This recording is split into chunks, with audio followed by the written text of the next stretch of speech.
ranch. Yeah. I worked in there, and I had a horse hooked up single on a little sled, and that old Jim Hager went out and one of them sheds and got a big chair like this, and put it on the sled for me, so that I'd be comfortable No way. when I was driving my horse.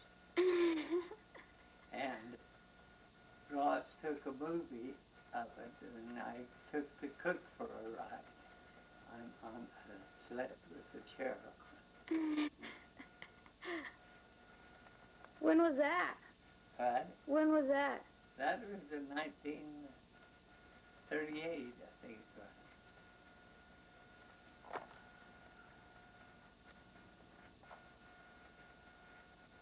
It's horse here. Grandpa.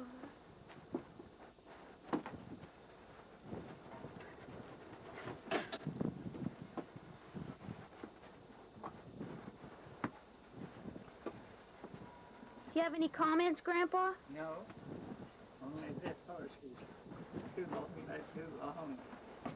You read that book in there, and it's too long. And he's got a high hop. He's got a high hop. Compared to what? Right? Compared to what? Well, that's what he's got a high hop. Compared to the rest of his body, or? No, it's all right for him to have a high hawk.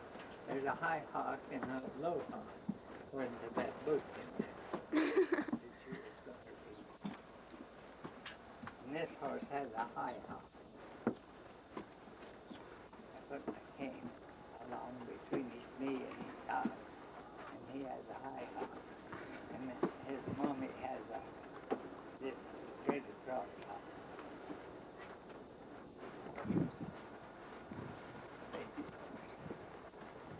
Okay, got it.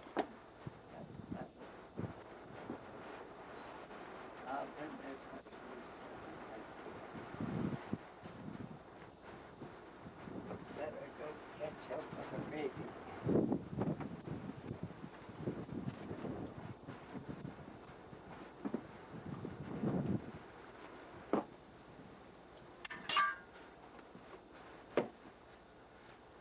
Man, she stomps hard. Right? She stomps hard. Yeah. Good bones. If your toe was there, you'd think of how it was flat. You would have a flat toe. Oh. Come back here.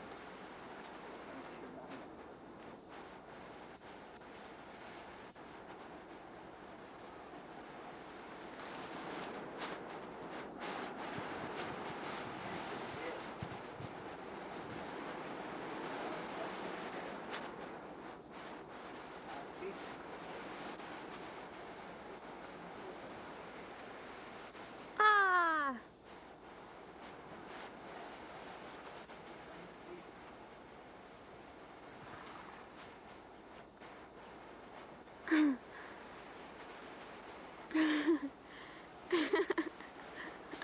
This is the wild cat. The wild barn cat. Grandpa's painting the wild barn cat. You did it, Grandpa. Yeah. Pray to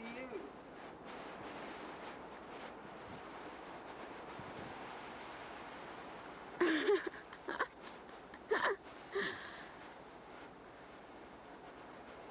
You're amazing, Grandpa.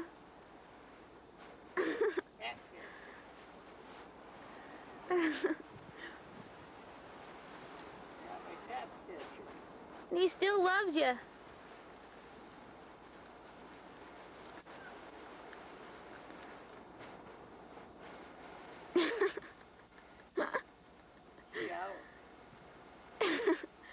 You're a winner. Train the cat. Train the cat. Good job, Grandpa. Right? Good job. Yeah, for the horses. And he said, let's throw our horses together, Barney, and I've got a bunch of stacks that need moving down there by Mother's Lake to bring them back up closer to home. And so we did. We moved stacks for 4 or 5 years there at Egan. Wow. And like the dumbbell, they'd move 400 or 500 stacks with horses.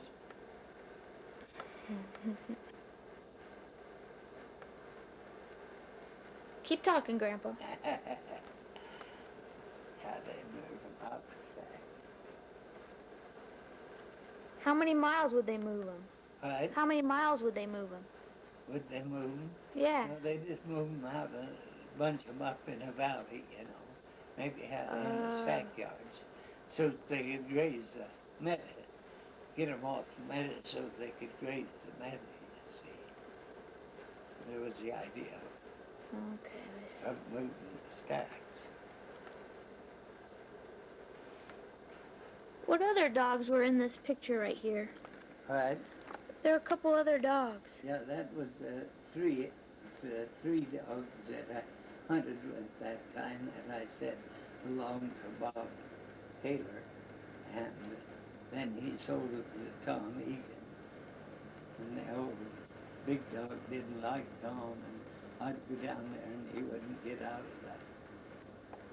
my car. He'd get right up in the seat, and I'd have to put him out. Tom was there one day and he said, "That damn dog don't like me and he likes you." I said, "You can have him." So I just left him in the car and I took him. And he was yours, huh? Right? And then he was yours. Yeah, he was mine. And really mine. He would eat somebody up.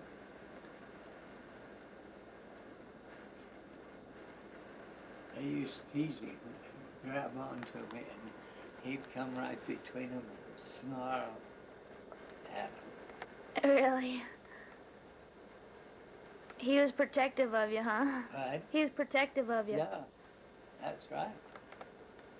He wasn't going to let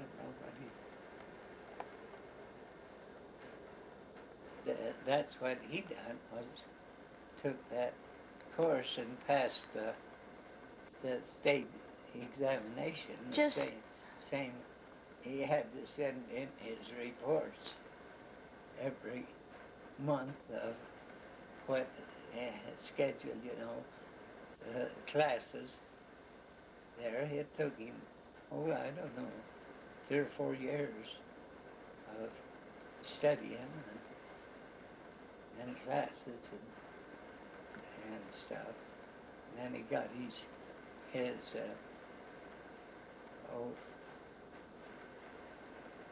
what do you call it? certificate, Yeah, diploma.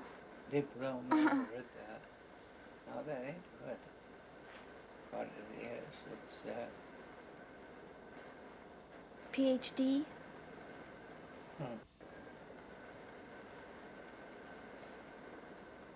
But then people just called him, or did he have his own clinic?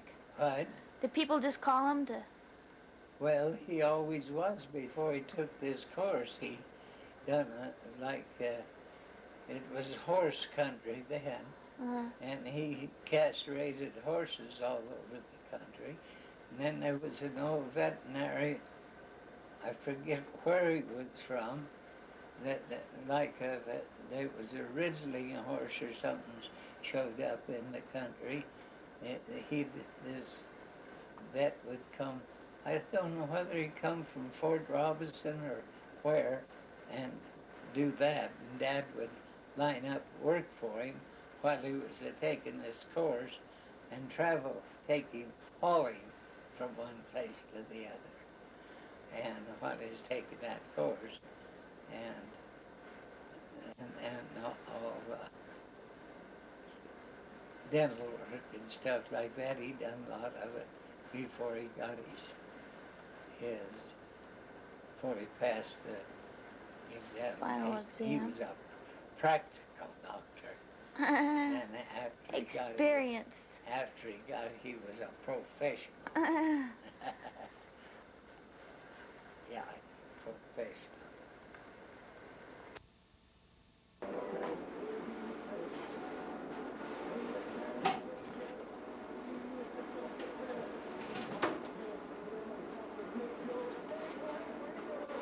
We haven't been having too many. Too many? Grandpa, in the middle of doing his exercises. Look at that exercise face. Are you counting? No, I'm all through. Oh, you are? Yeah. That was just for the video? Yeah, that was it for the show. You did both legs? There, you gotta do it even on both sides. Good job, Grandpa. Huh? Good job. Good job. I'll get up there. Your wildcat? Fine. Put my mind back down.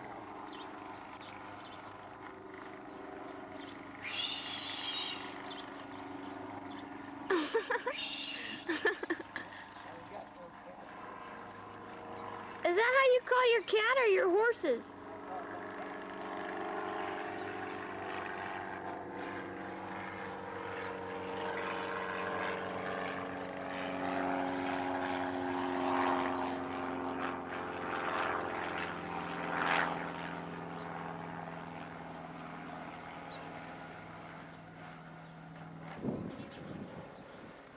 Oh, well, good morning.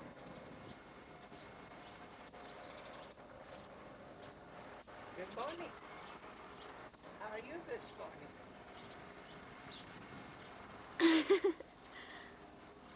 Oh.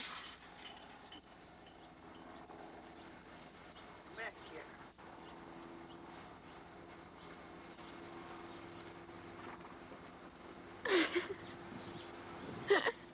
Grandpa.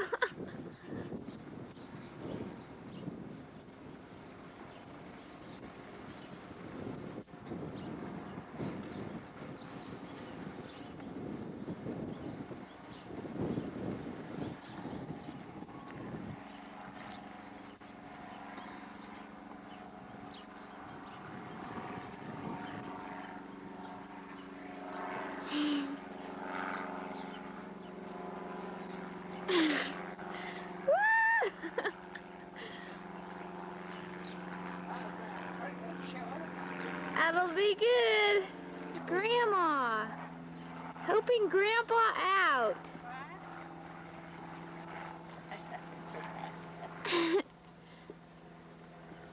What are you doing, Grandma?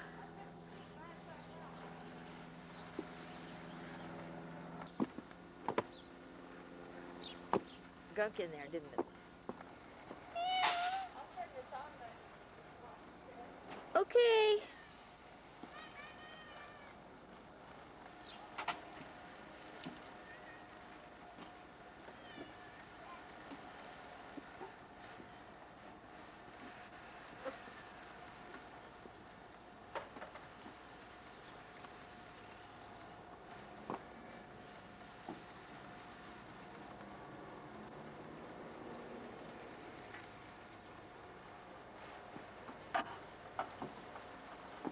Yes, Yeah?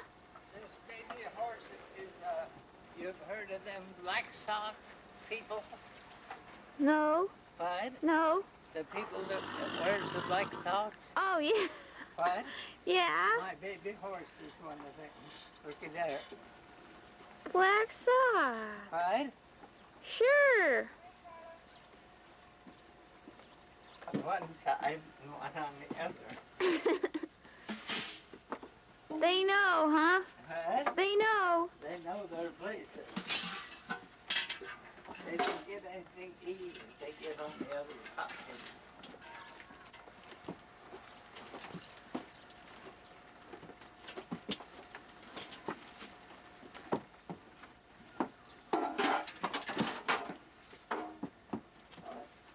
But you watch your toes, because they're stompers.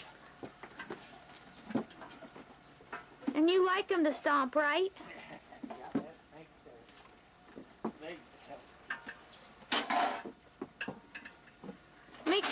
healthy. Right? It makes their legs healthy and strong. Because they're using them all the time. Sounds like it talks.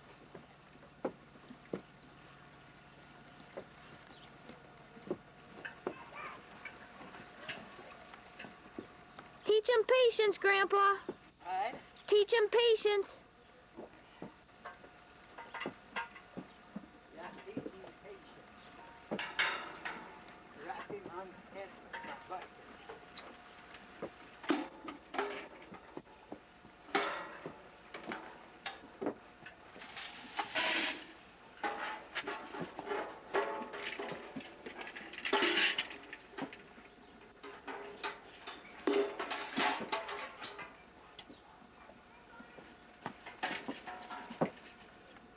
Good job. Good job. Good job, Grandpa. Right?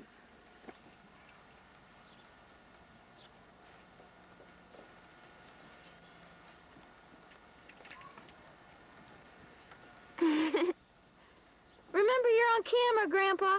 Right? Remember to smile. Yeah, and hurry.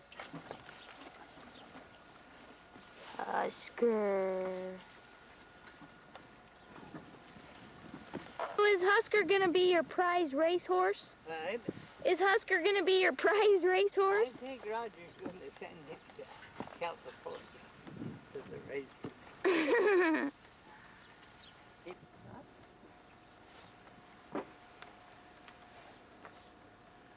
Be careful. Be careful.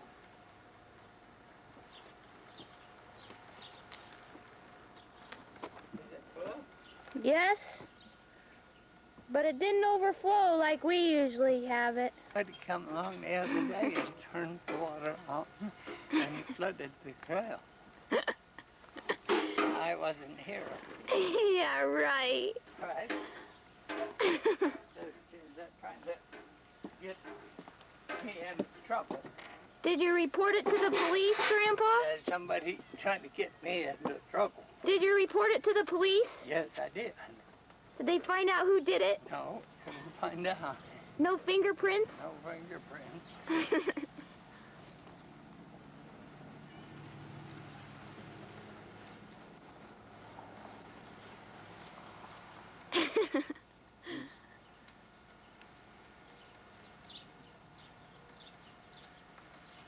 Grandpa?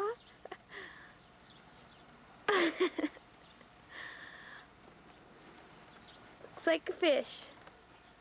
You caught your fish and then you threw your fish back. Meow.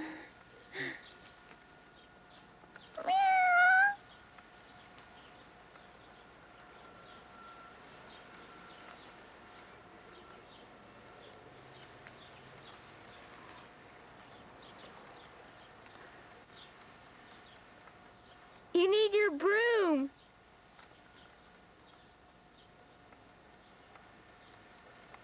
They used to claim that she could predict things. Because why? Would happen. And that was one of them that she predicted.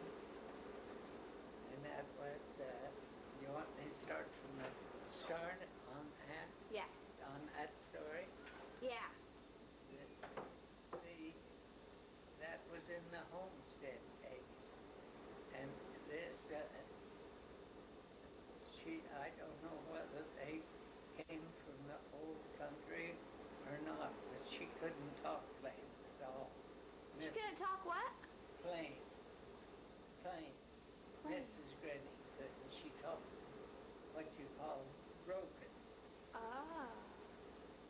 And they had three girls. And I imagine they're about maybe one of them was older than about my age, about the age of the Applegarths.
brought them back to our place, and then that storm hit the next day or so. And that's all my life when I'd see Mrs. Granny, she would tell me about Mother predicting that storm and coming and getting them. And she owed her life and that three girls Really? to her because they were perished in the storm she had. Wow. Well, she'd tell me about it every time. Really? She talked broken English.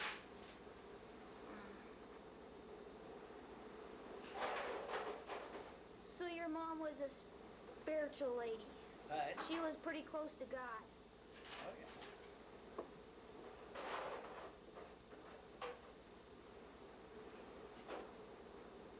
And that's how you became the man you became. But, That's how you are who you are. yeah, that's what I am. Because of your foundation. Because I was her boy. And you don't know any different. Yeah, I just thought it different.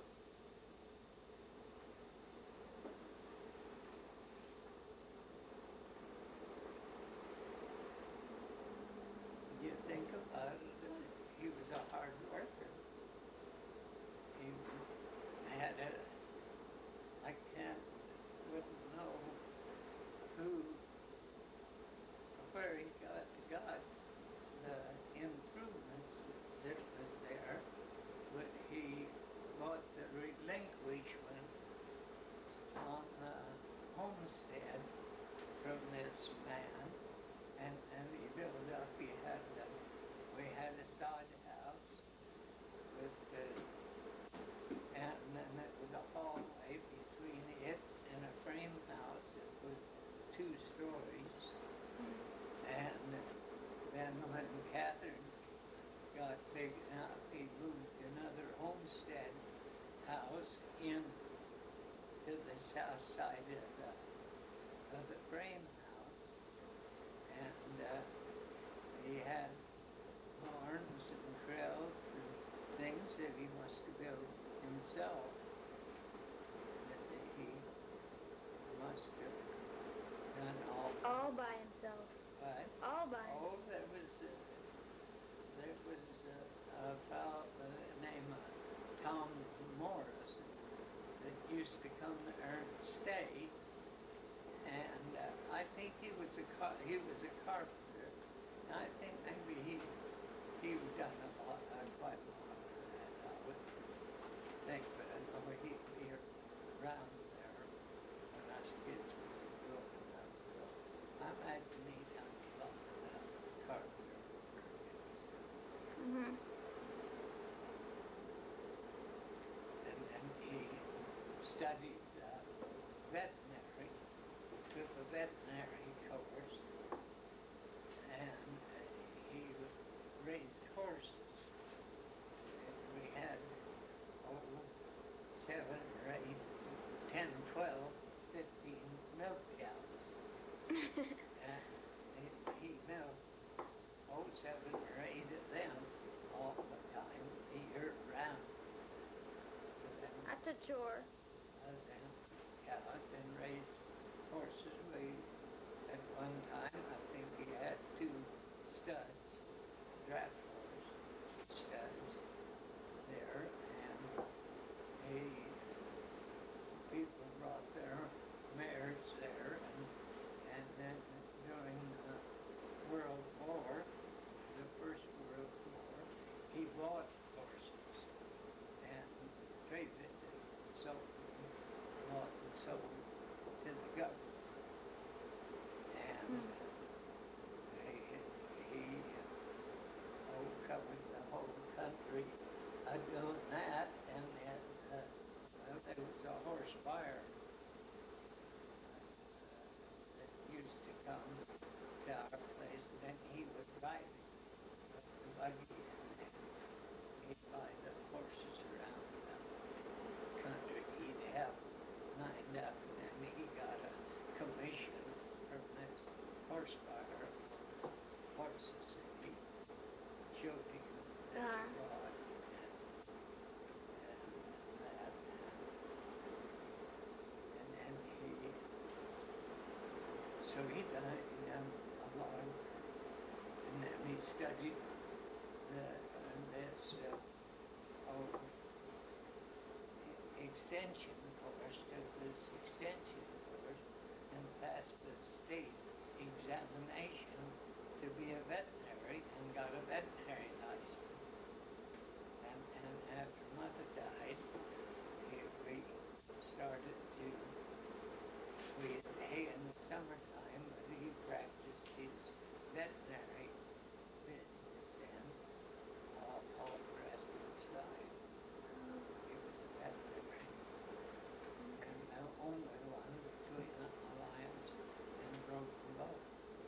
pretty busy then, Could huh? have been, yeah, he was busy.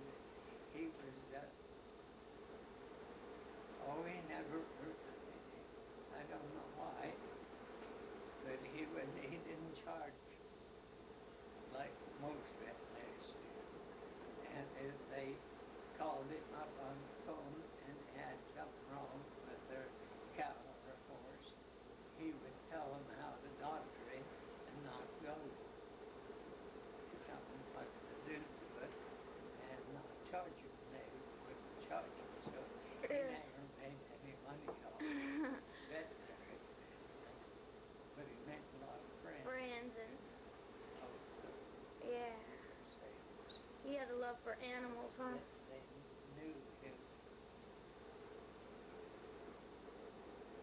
Well, they knew him from Alliance to Mother and all that country, all horses, and where he would go to a ranch and fix the teeth on maybe 60, 75 head of horses. Wow. Maybe worm them and not that many horses. And said he was a horse doctor. So he specialized with horses, but he helped. I mean, he still worked with cattle and stuff too, right? Right, He still worked with cattle. yeah. But they didn't work with cattle like they do now. Yeah. Okay. They didn't have that. They died. They died. They didn't perform C-sections. Right? They didn't perform C-sections. Nothing like that. Really? Oh.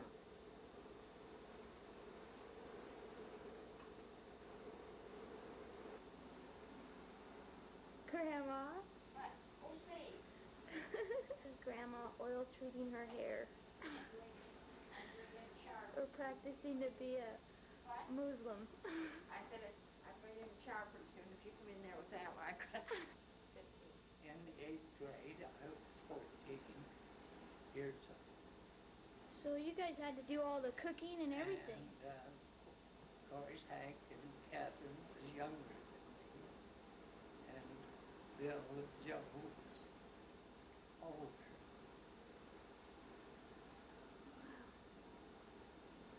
They just went through the 8th grade, Bill and Joe did, and then went to work on ranches. And I went through the 12th grade and went to work on ranches. Hank the same way. Catherine, she went to the academy up here all the time to school. Okay. Would get home for Thanksgiving or Christmas was all she would get home for. So she just boarded here then, huh? Right. She's just boarded here Yeah, into she boarding boarded. school. And, let's see, I don't know whether your mom ever boarded there, but Helen boarded. Mom did, didn't she? She started. Yeah, Yeah. Mama did. And, let's see, Carol did. Yeah, Mom and Helen. My mom and Helen. That was all year round, huh? But, Was that all year round, or oh, no, just through the school year? and she was back home then.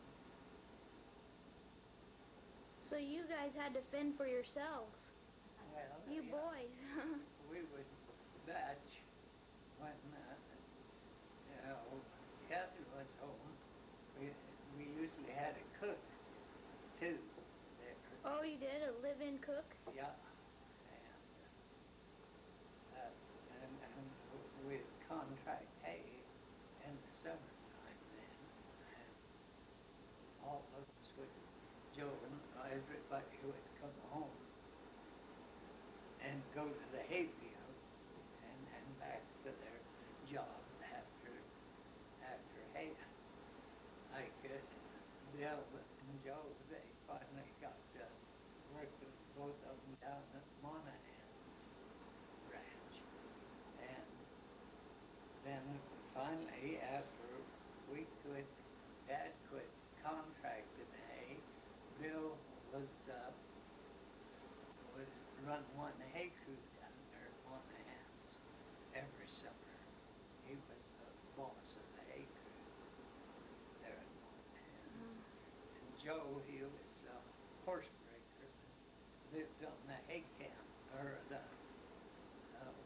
summer camp down there on the river there at Monahan.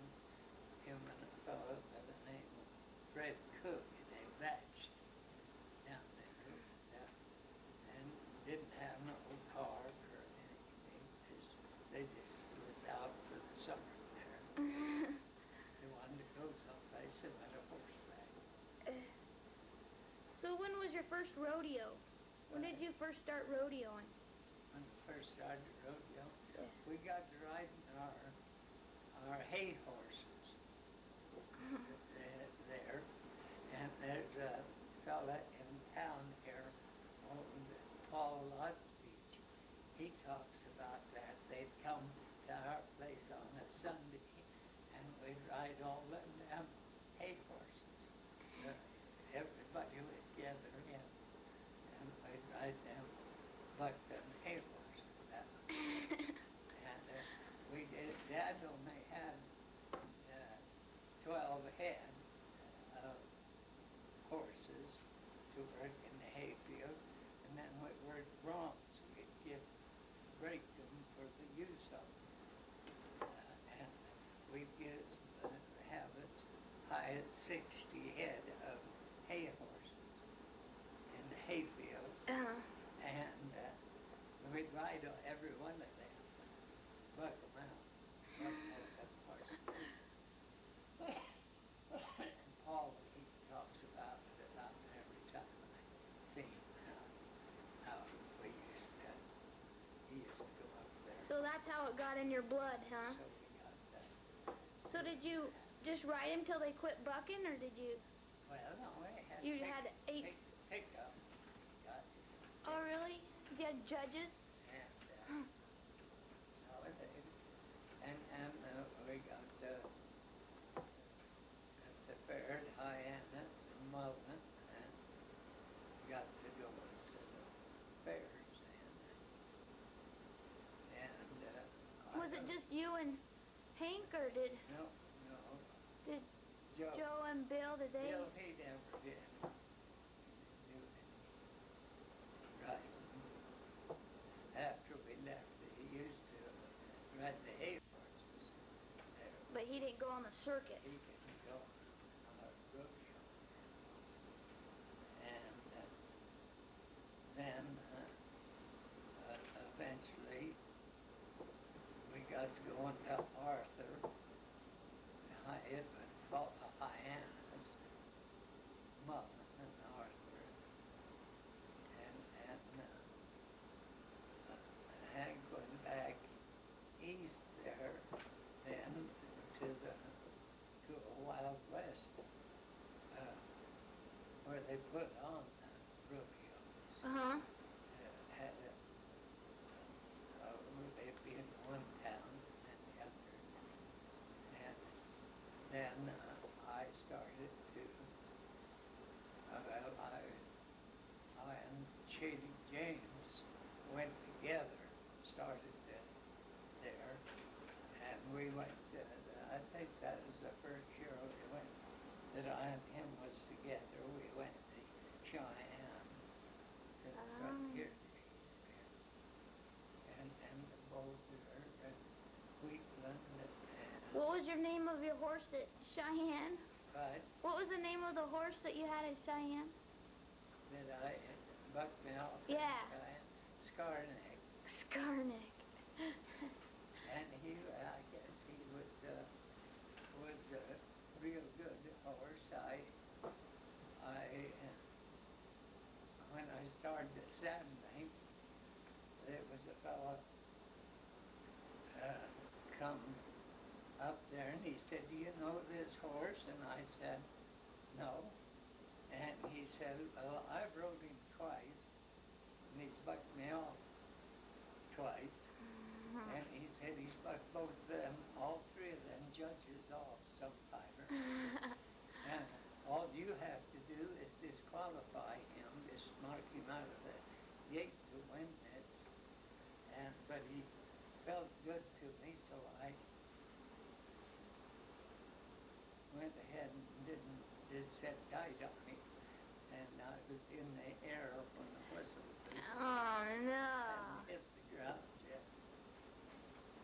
So I come put there, went amateur bronchitis and shot pretty near, just Rookie. from the air to the Yeah, that happened with the dude yesterday. He had a really good ride till that last second. And that fella, The whole crowd booed. that fella warned me that that would happen. Yeah. Didn't pay Hold attention. tight. Didn't pay attention. Who are your partners for the wild horse race? Was Shady and a fellow named George House. He was a bronchitis. So you did that every day? The wild horse race was every day? We done that, we just drew, they had it every day, but we just drew in 3 days. You drew for your horses the same as you did for your Bucking horses. But we cheated. That was, we cheated Grandpa. to win that. How? There was a fella from a lion, Gotta get this on tape.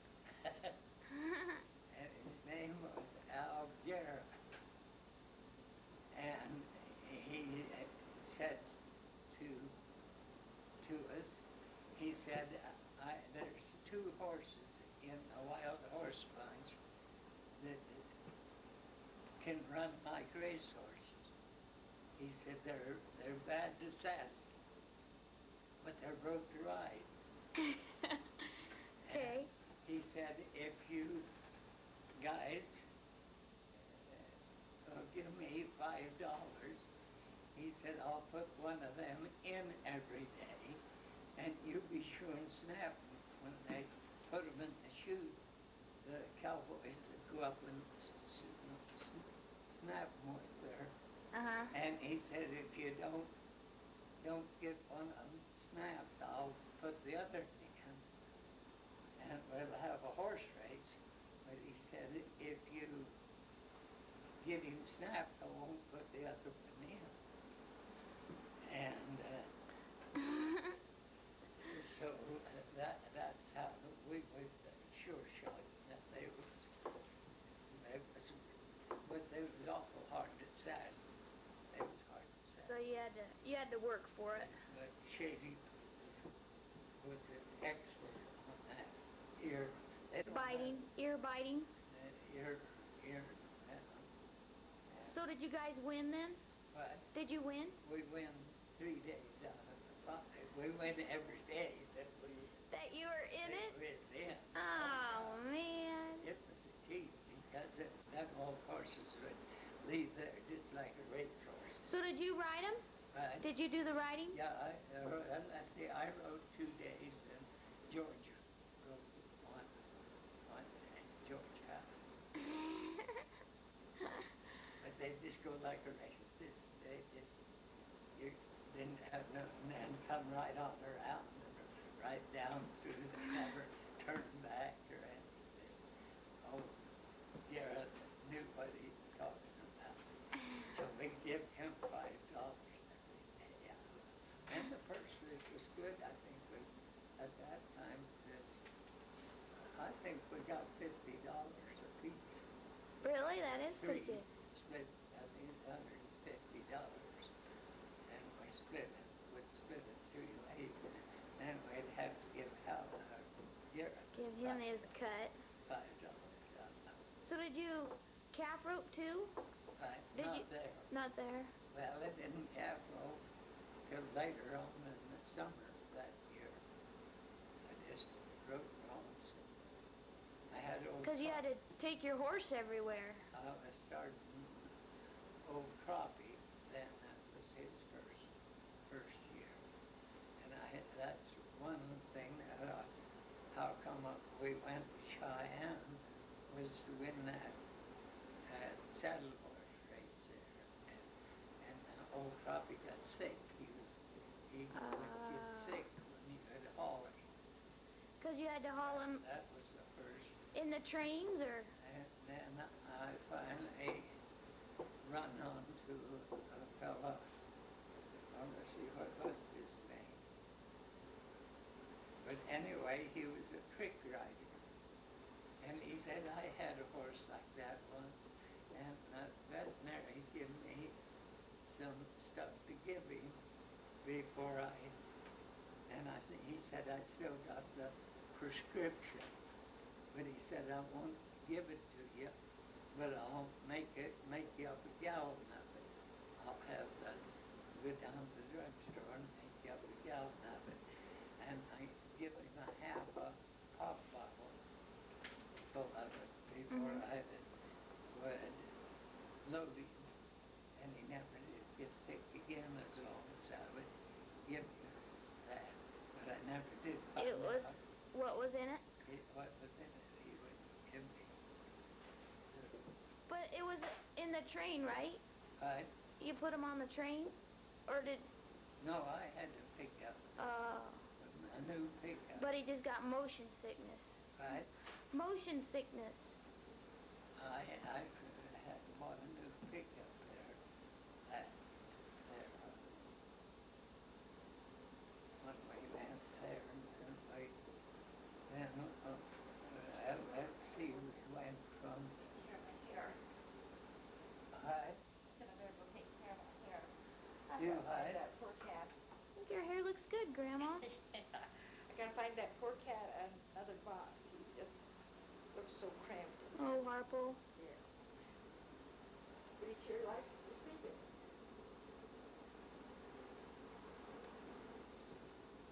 So at those rodeos, Grandpa, is that when you started boxing too? Oh no. No, I started to box all my life. And we boxed between ourselves there. And then when I was working up there at Egan the first winter, I was in 18 then. I was at the winter after I graduated, and I had a pair of boxing gloves in my trunk, and Arch Mansaw, that was the name, Arch Mansaw, come on. Egan sold his hay to miners, and this Mansaw was working for him, and I got the boxing with him there. He was supposed to have boxed and got ready to fight in the ring. Mm-hmm. And then he got to haul me, we'd go down to miners, Laos, and box them guys in the bunkhouse down there. This Mansaw thought I was real good at it, you see. And so then I boxed then,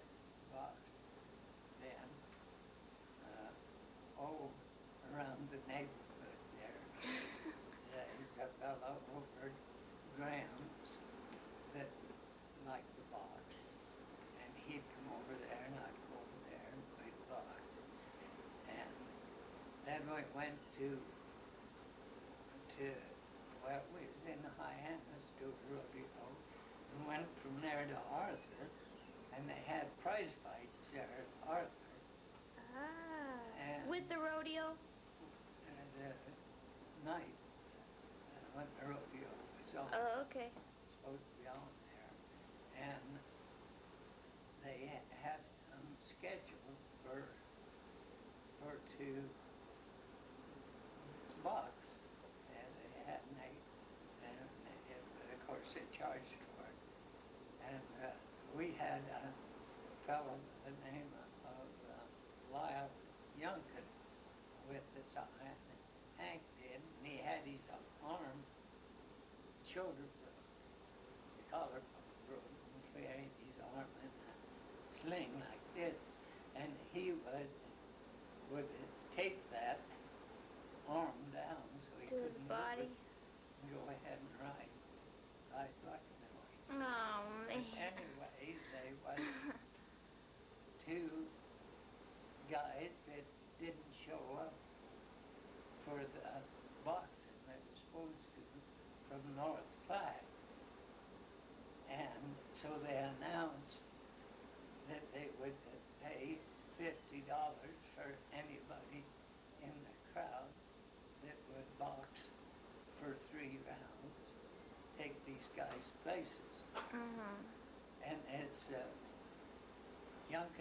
jumped up and he said, I got a pair of cowboys here just that way, but I'll have to have shoes for them.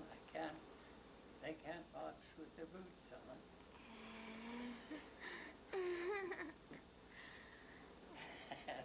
So we boxed in the ring once. Wow. So I'm a prize fighter. Did you like it?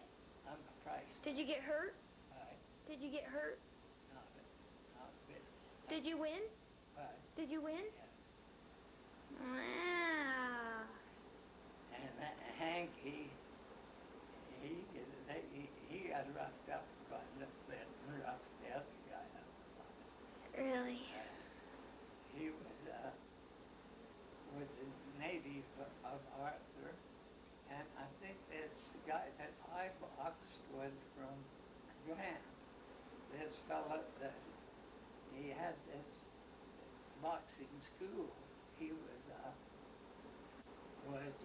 ex-prize fighter that run this school there, and that's how come they had the boxing exhibition there. They had heavyweights and all the way down the line. It was a boxing, what they call a card. Were you a lightweight? Right? Were you a lightweight? I was 100, I think it was 135 pounds then, is what I was. And Hank was only 120, I think, at that time. So he would have been a lightweight. He was a lightweight. Wow. No, this man wanted me to go professional, and he would be the trainer. One way is boxing around the country there, and this fella that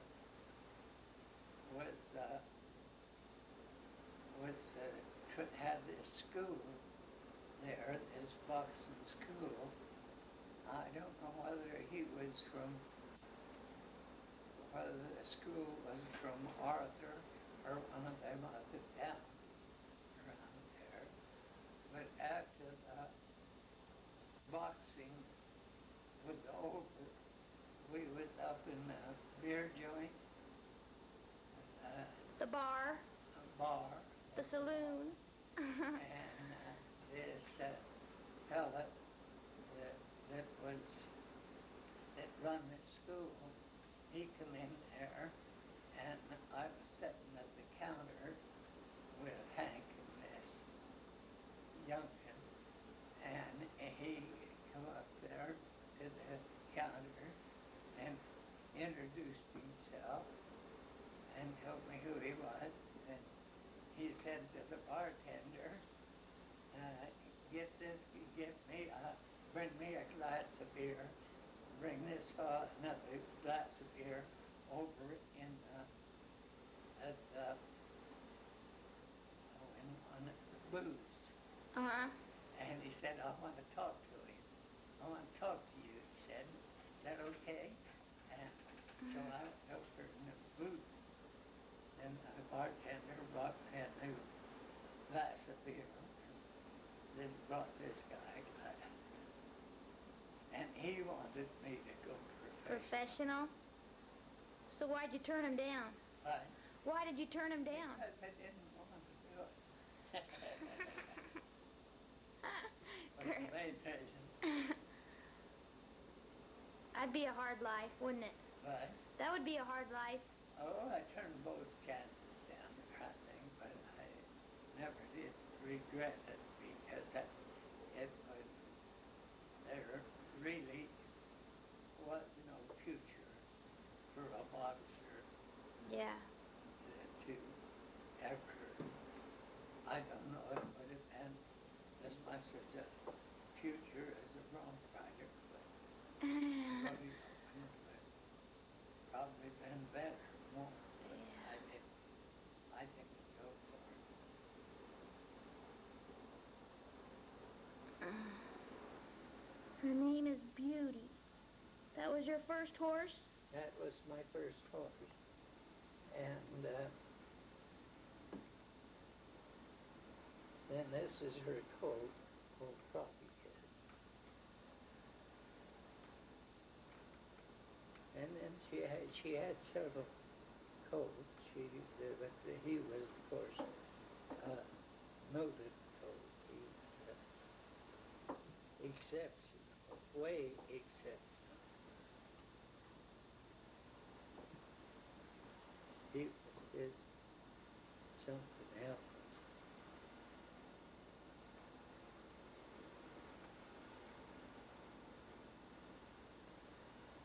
So that's how you first got.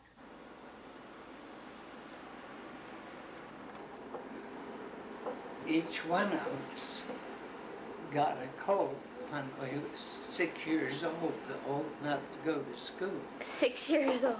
And this one, if it was a mare colt, a filly colt, we got it. If it would have been a horse colt, Dad would have kept it and sold it because the horse colts was a lot more money. Yeah.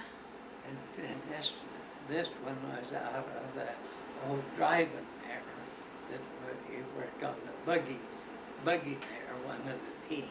Oh, really? He used to rate them driving horses and workhorse mares. They used to raise the colt and work too. Now, like if you was going to go someplace, you'd shut this colt up out here and drive them on. And then take them. And he'd have to stay in the stall. Uh-huh. And so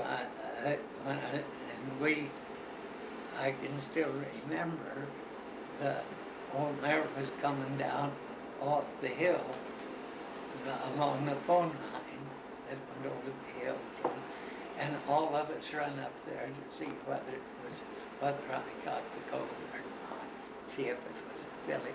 Met her, and of course caught the colt and played with it. Uh-huh. And I bet you were excited, huh? And then when she was 3 years old, then Dad put me on her and he would lead her. They had to go around the windmills then and check the water. Did he break her first, or did... No, I started... No way! Well, I imagine he... But we played with her all the When she was younger, so she was... all the time.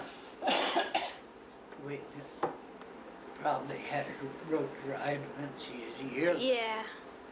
But anyway, he would, and I got going to the 4th of July and ball game. They used to have ball games every Sunday and races, have a race or two, horse race or two, a ball game, and I got going to them, and she could run real good. And then after I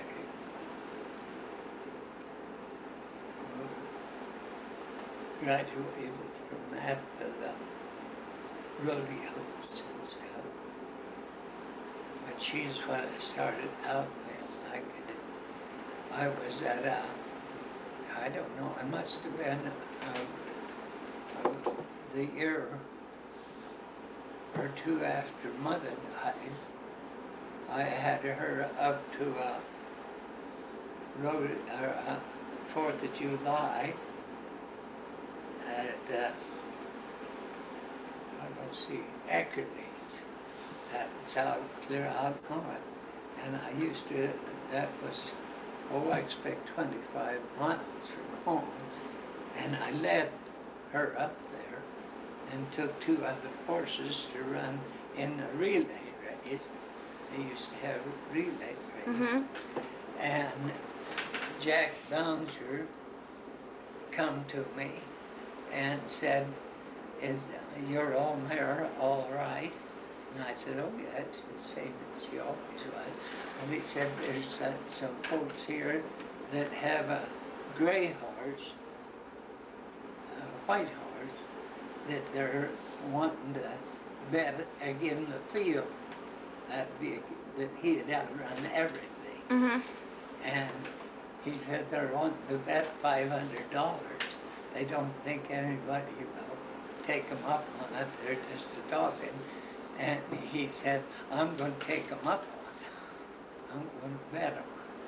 And he said, now that was my first lesson in how to get away from a start where you're standing and starting. No. And he went through the whole thing.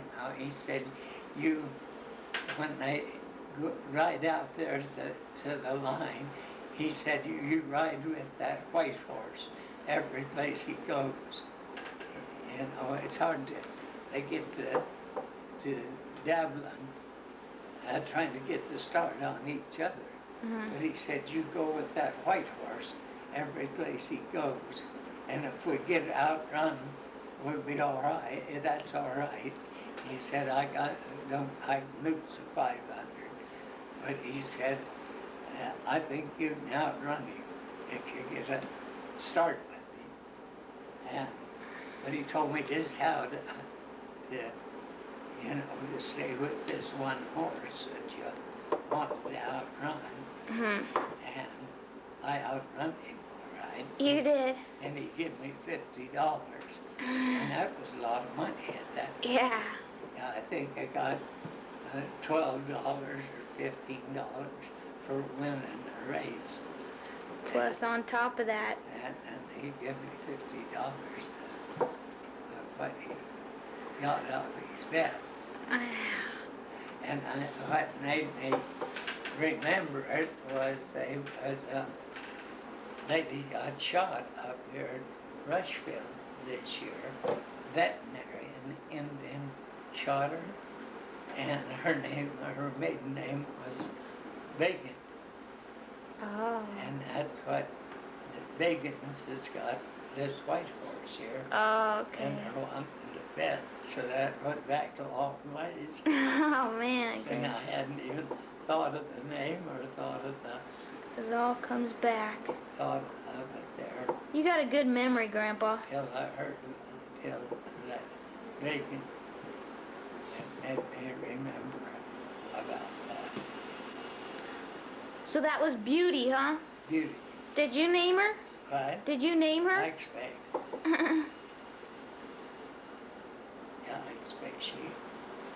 I thought she was pretty. Because she's mine. Of course.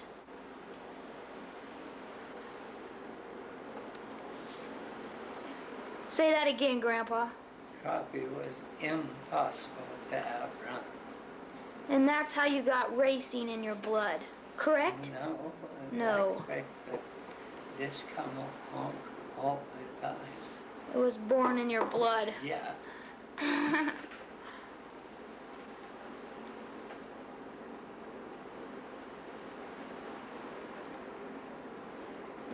Your grandma got to ride in Tropic, after we was married.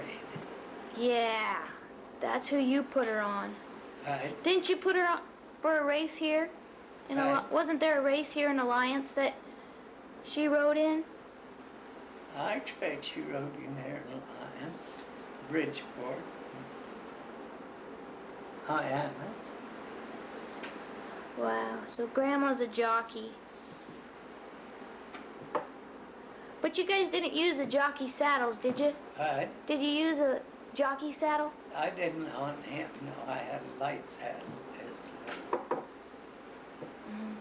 In fact, I think you still got it. Well, that was your grandma's saddle that she rode on. Yeah, it's the one that you got. That old saddle, or your mom's got. Yeah, my mom's got it. I got the jockey saddle. Right? I got the little jockey saddle. Yeah.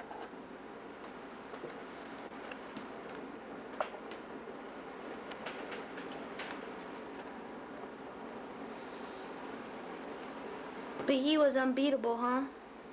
He was for quite a while with her. I got him beat several times because I would enter him. It'd be a 3-day rodeo, and it'd eliminate the winner in, well, the arena races mostly is where they would eliminate the winner. You couldn't win all 3 days. So I'd run second 2 days and then win the last day. And they got to, in Arthur once, it got to be that a dog really, that to qualify for the arena races. Mm-hmm. And they got to know that all right. It was the second colt out of Old Beauty. Babe was the one. And she was American Saddle horse bred. Was a breeding. Okay. She was out of a one-eyed horse that belonged at that time was had sold for $10,000, and the U-Cross up there was owned by some Eastern people, and they sent him out to the ranch after he got his eye put out.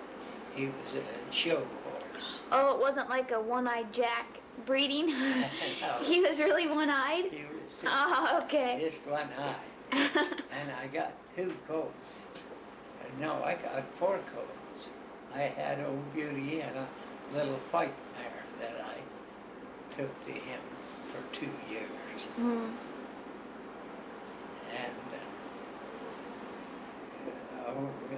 Babe was, she was a nice horse, always nice. And she could trot, I don't know, 20 miles an hour. Really? Close to it. Oh.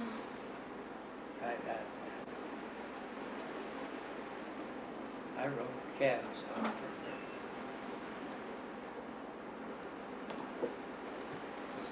I remember the first time I saw that Ray Denver was roping for her in Lakeside, and I tied a calf in 17 seconds, and him and Henry Mavis both died in, I think, 23. Was the closest to mine. Oh, really? Yeah. That's a big difference. But she wasn't quite fast enough to be a super horse. She worked done everything, yeah. Just anything that you wanted her to do, she knew. She was a pen. So you saw this lady walking down the road? But And you saw this lady walking down the road, going to school every day? yeah, And then that's when you decided to... she should be a horseback.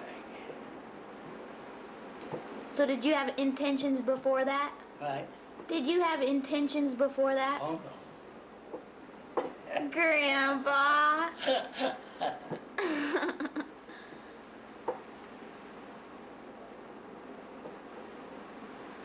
Tell the story, Grandpa. How you got hooked up with Grandma. But Tell the story how you got hooked up with Grandma. well, I just loaded that horse, and then she wouldn't bring it back, and I had to have the horse back.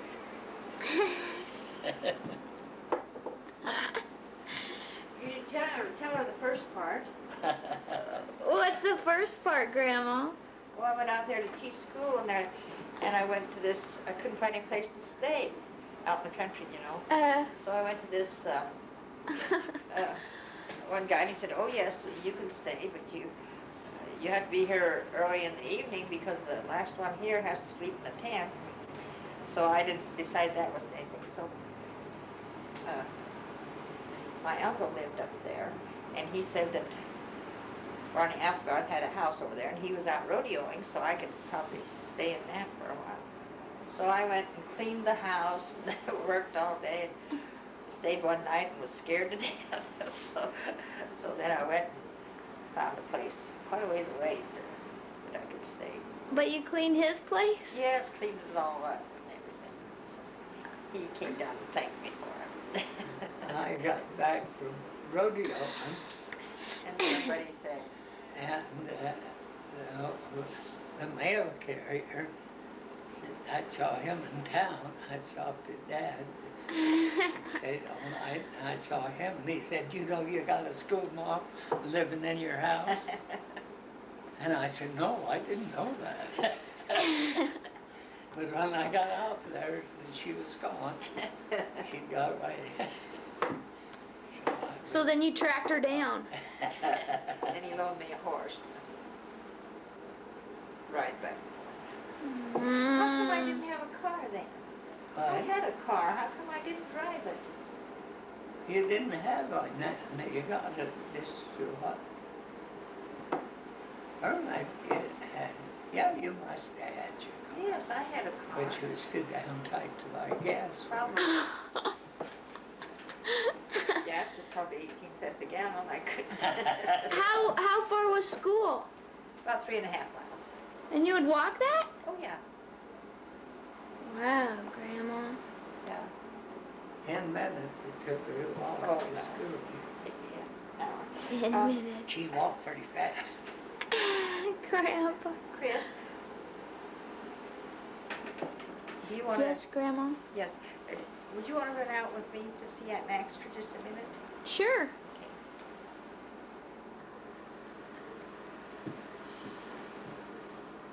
There at the Crothers place, and I kept the old baby in a little pasture there to wrangle. And Topsy would either have to go along or else stay at the farm. Really? When they went to wrangle. She got to be quite a pet. And then Helen started writing her when she was a 2-year-old. Wow.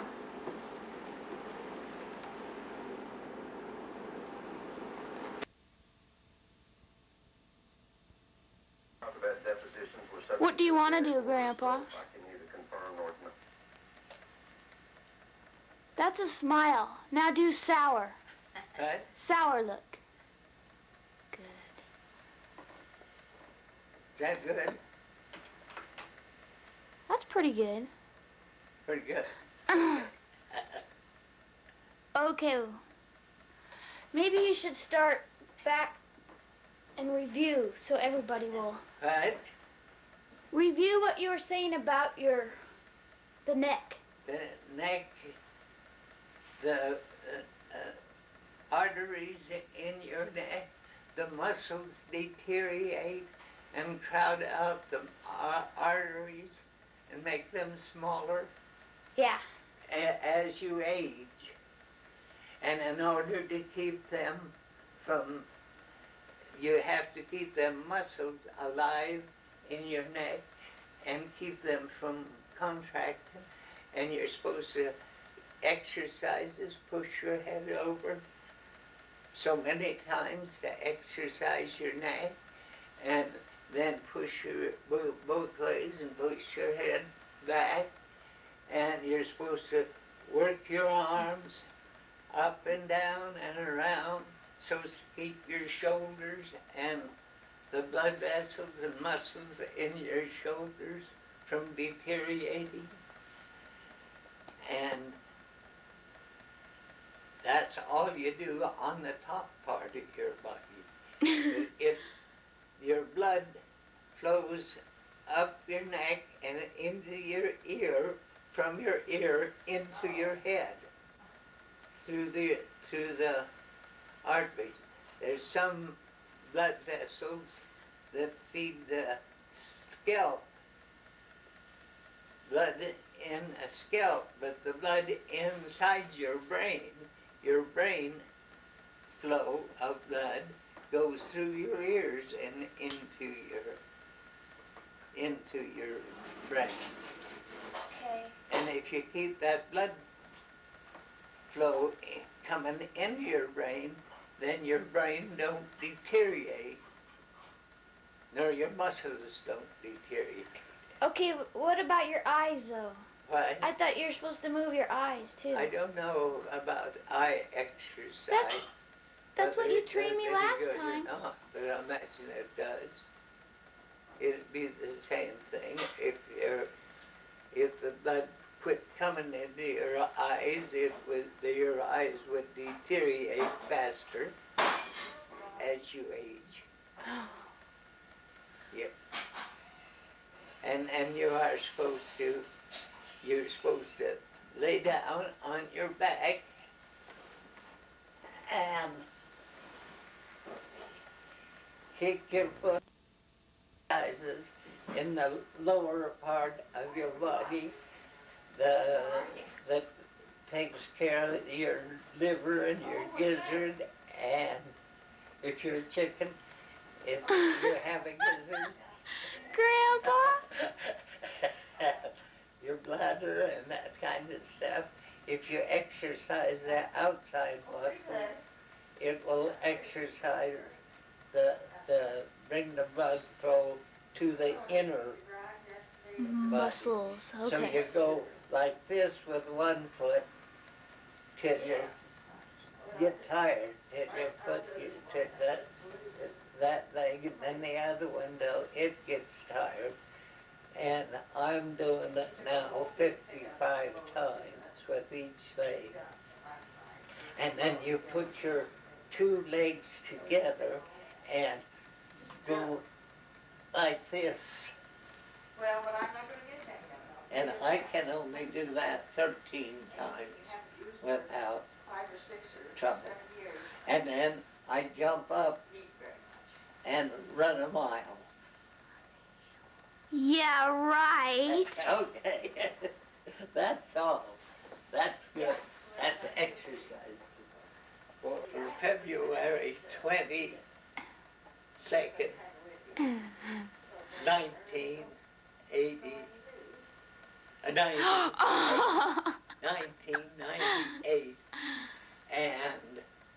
I have done that ever since I was born in 1909.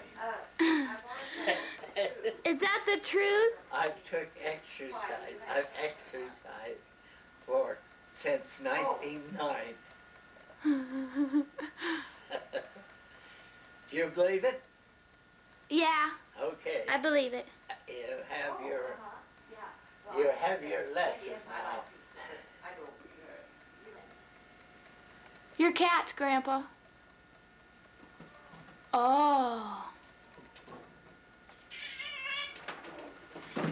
Grandma. Yeah. Oh, uh-huh.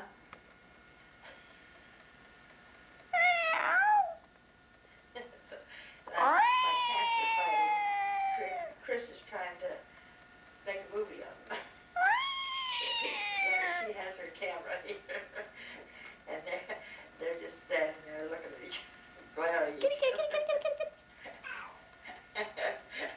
But they both went up in the same chair. When they get up there, they fight, and both of them fall out. Oh, is that the deal? Yes. Harpole's the winner. Harpole gets the chair. While Wart is right there. Working clothes on and coming with all that hay in, and then we'll be all done. All done for the day? Yeah. Okay. Okay? You're on. Now, say that. Talk about the heat. Oh, Dr. Wagner used to put heat pads or heat out of hot water on my back, and he claimed that heat relaxed the muscles before you started your exercises, and if you had something hurting, relax your muscles before you work with heat before you try to work your muscles. Doesn't work to do anything like that, and nature will take care of it better than anything else if you put the heat on it. That's all. And that's what you do before you do your... Yes, between my shoulders and between, then on my leg, that I have the bad leg. Is that from when the mule kicked you? Right? Is that from when the mule kicked you? No, it's That's the same one though, right? right? That's the same one? Leg, yeah. No, that this leg here comes out of my groin. Oh. Bad. So the heat is good for you, too, before you take your exercise. Otherwise, it is don't. If it's sore, it don't work good. Right? Right, correct. But if you put the heat on it first, it works the muscles and keeps them alive and working. Okay. So that's your promotion is to move every muscle in your body. To work every muscle in your keep body. It alive. Keep it alive. Working. Yeah, keep it working. Wiggle your toes. Wiggle your toes. Shut your hand. Okay. Then you're supposed to work the muscles to keep your brain working. That brain is the main thing. But you got to work up to it. Don't overdo it. Now you didn't try that. If you're aging. You didn't try that 2 feet together there, so try that muscle, that exercise, and keep both feet together. That height? Bring them clear up as far as you can bring them. That's the way. Not that far. Now let them back down and touch your heels. Now back up again. Back down and touch your heels. How many times do you do this? I only do it 13 times. Only? How many can you do it? Probably a couple more.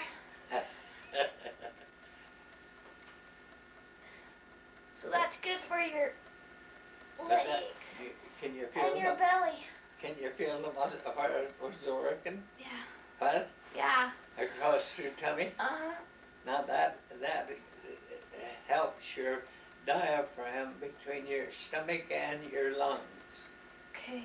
Is what that is thing on that. It works on your upper organs in your tummy and your lungs. It does a lot. Goes Right? right here too. Did it get you in there? Mm-hmm.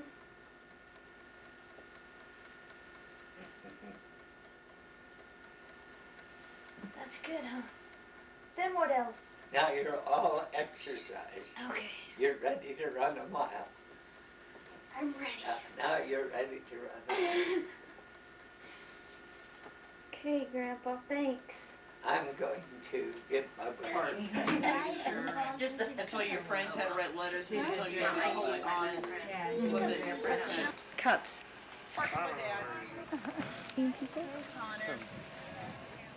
We got this Christmas narrative. Nebraska t-shirt when I go to the health club. I get a lot of good comments about it. Yeah, I do, really. Wear it proud to wear. What's that?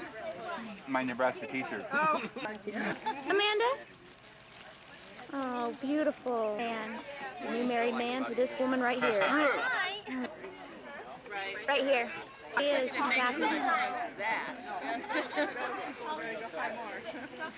Oh!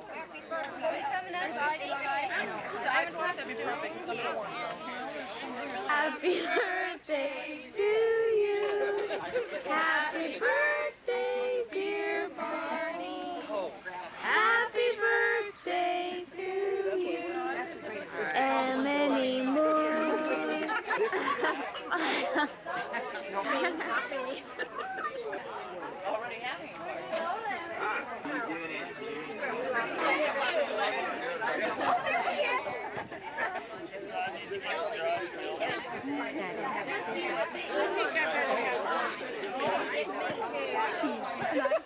recycling. I'm here at Uncle Barney's 90th birthday. And, okay, that's all for right now. This one looks more like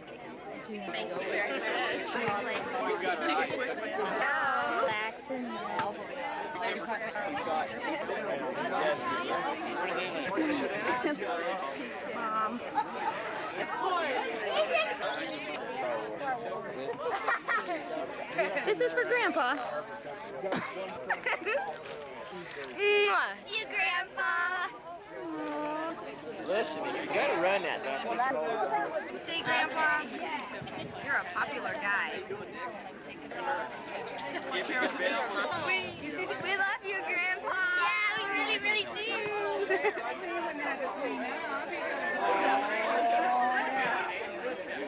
Linda's. Helen's over at the store guy.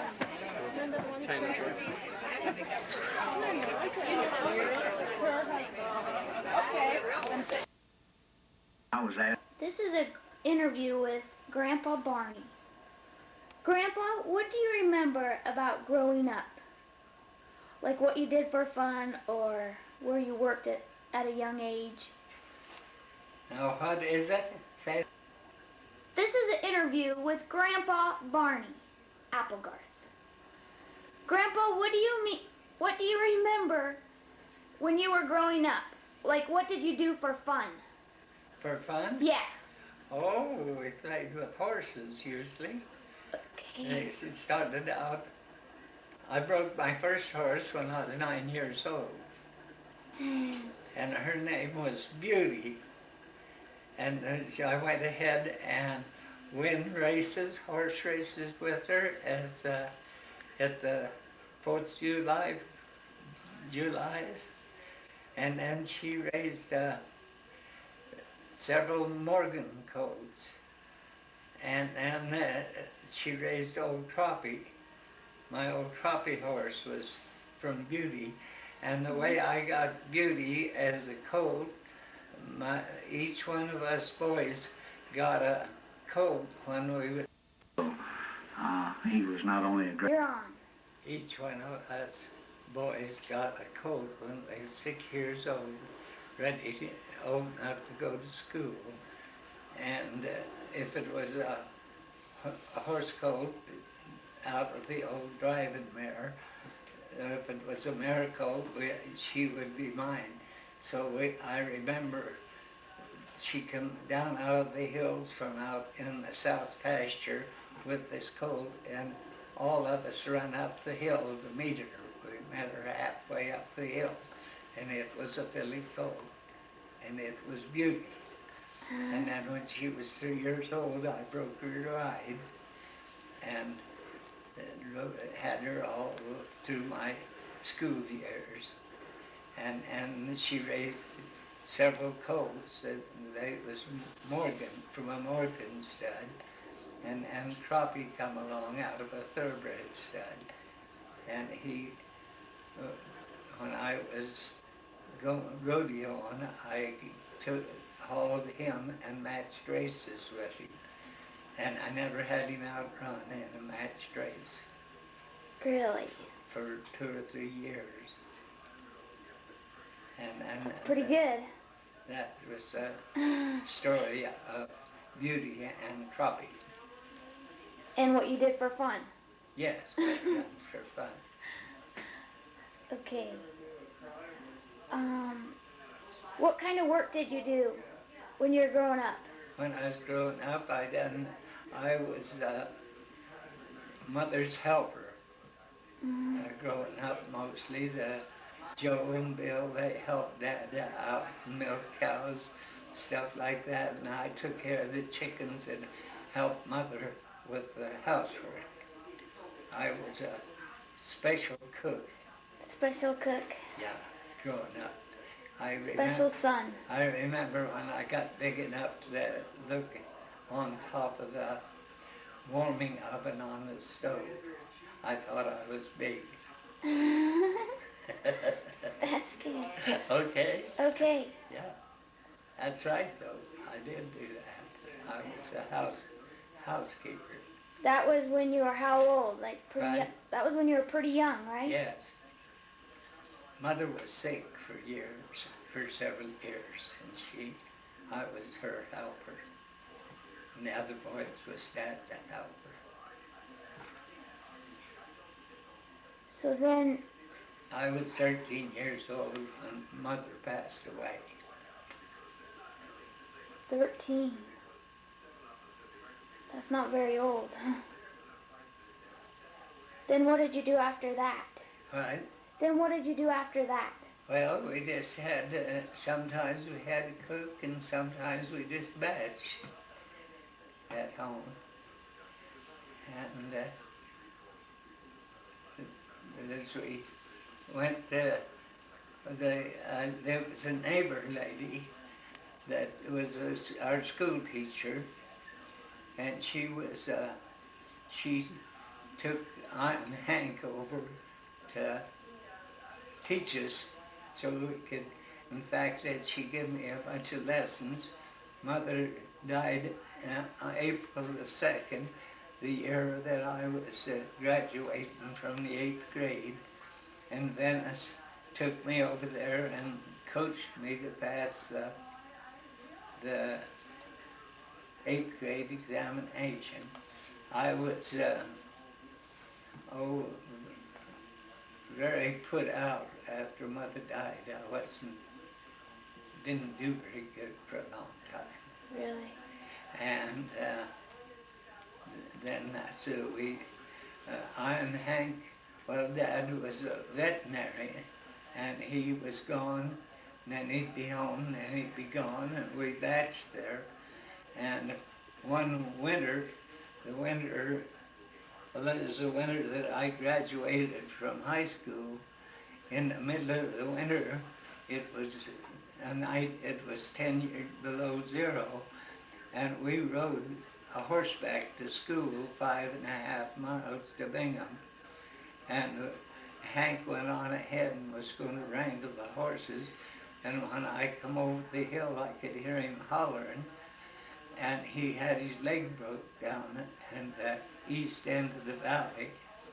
And I tied my horse up and ran down to where he was. And I carried him to the house on my back. And called Yule Edmondson, that was Venice's husband, and he come over and we took him to Alliance, to Dr. Copsey. Met us at the hospital in the middle of the night. But you had to ride to get there? Right? You had to go on horseback to get there? No, we drove the car. There was no highway at that time. It was all country road clear to Alliance. It took us from 5 o'clock in the evening to 1 o'clock at night to get up here with him. Okay. And he set his leg. And then the rest of the winter there, I stayed at Edmondson's. And when Dad was gone, I'd stay over there. We won't be gone long. Okay. I guess that would be, that's when I graduated from high school then. What was the most important thing to you as a kid? As a kid? As a kid. As a what? What was the most important thing to you? As a kid? As a kid. Growing up? Growing up. Oh, I don't know. There wasn't anything really important. Going to school and getting home and doing the chores and stuff like that. Taking care of the family. What? Taking care of the family. Yes. Because you were the main caretaker of your mother, right? What? You were the main I was her helper. Yes, I her was helper. Mother's helper. Yeah. Okay. What did she die from? What? What did she die from? It was some kind of a bad blood some way. I think that now they'd have it corrected to where she would end up something they didn't know what to do at that time with. She was sick for 3 or 4 years before she passed away.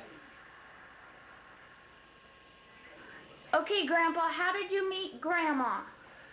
Oh, she was teaching school out, and I had a place leased out north of Ashby, halfway between Ashby and Gordon. And she was teaching school, and the schoolhouse was about a quarter of a mile from my house on this place that I had leased. And of course I had to I went down there to the schoolhouse to see the schoolmom. And then that's how I met her. She was walking to school 4 miles from and boarding over at Henry Aaron's place. And I loaned her a horse to ride, and she wouldn't bring the horse back unless she could stay. Grandma! She was a real nice horse, but awful good horse.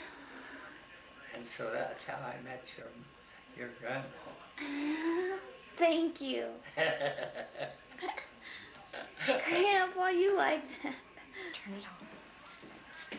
This is an interview with Grandma June Applegarth. Yep.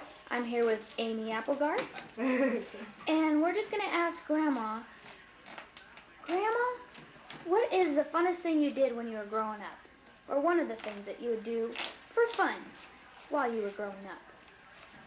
Well, I tell you, out north of our house, when we lived out in the country, was a steep hill, and it had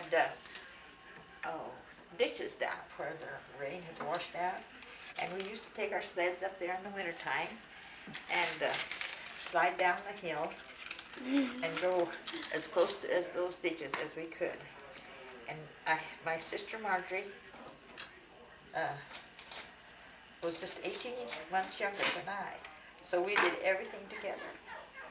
And having her for a sister was one of the better things in my life. Aww.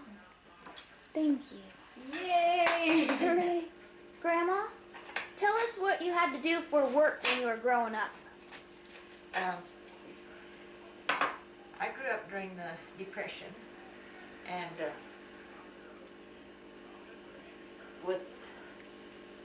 I had 3 sisters, and we never had too much money, but everybody was in the same boat. And what'd you ask me? What you did for work. Oh, and then my dad decided that the dairy business would be good. So he built a big barn and bought a bunch of shorthorn cows. And we milked cows and sold the cream. And that's what we did for work. We milked them all by hand. Wow. And then that's how you got into milk cows when you were older, Yes. too. Okay. And it was more fun when I was older because Okay, the next question. What was the most important thing you did? Oh, no. What was the most important thing to you when you were growing up? That's kind of a broad question. Yes. I think my family was the most important thing. My sisters Okay. and my parents. Okay. Thank you for that answer. This last question is going to be, how did you meet your spouse? Oh, don't ask such. I met him. Well, that was kind of interesting. I went out to teach school out north of Ashby, and when I got out there was no one that wanted to keep a school teacher. And I went one place, and he said, well, you can stay here, but you have to be the first one home, because if you're the last one, you don't have any bed. And so I went to my aunt and uncle who lived nearby, and he said that Barney Applegarth was gone rodeoing, and I could stay in his house, they were sure. So I went there and I cleaned the from top to bottom, and stayed there one night, and I was scared to death. So then I moved down about 4 miles east to a place that would keep a school teacher. And that's how and then he brought me a horse. Her name was Babe, to ride back and forth to school. And that's how I met him. So you didn't know him before you cleaned his house? No, Whoa. I bet he was very thankful. I don't know if he was. But he loaned me a really nice horse. Oh. Thank you for your time. Thanks for the interview. Thank you for the memories. Huh? Can you make that quote one more time? What, you're not taping this, are you? No. Okay. She lies. She does? Quit that. Chris, there's more germs on your cutting board than there is on your toilet seat. But my toilet seat is too hard to take off, so I use my cutting board. Thanks, Grandma. You're welcome. That's good I'm advice. glad you're using your cutting board. Grandpa, tell me about your dream last night. I dreamed that I pitched 2 stacks of hay in an hour. And that is pitching hay pretty fast. Because of why, though? Right? Because why? Well, I was using up all that chicken I ate. Last night. And so now we're going to have some more chicken. Yeah. What did you need to do? Thanks, Grandpa. Okay.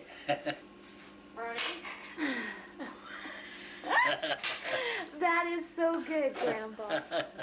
Thank That you. is pretty good. You wait till you see this. That is pretty good. Okay, Grandma. Hi. Tell me a Smile. good joke. Smile. Okay. Oh, I can't smile when Just don't think about it and smile. So, Chris. I don't know. 59 years of being married. Correct?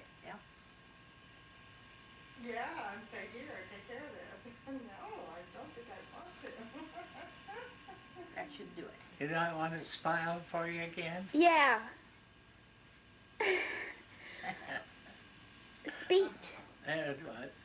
We want a speech. That's good. You don't have anything to say? Huh? Do you have anything to say? No, Okay. never been the same What? after I smiled. Thanks. I can't get my face back and fixed up. It's starting to get back. Yeah. Susie. Hey, baby.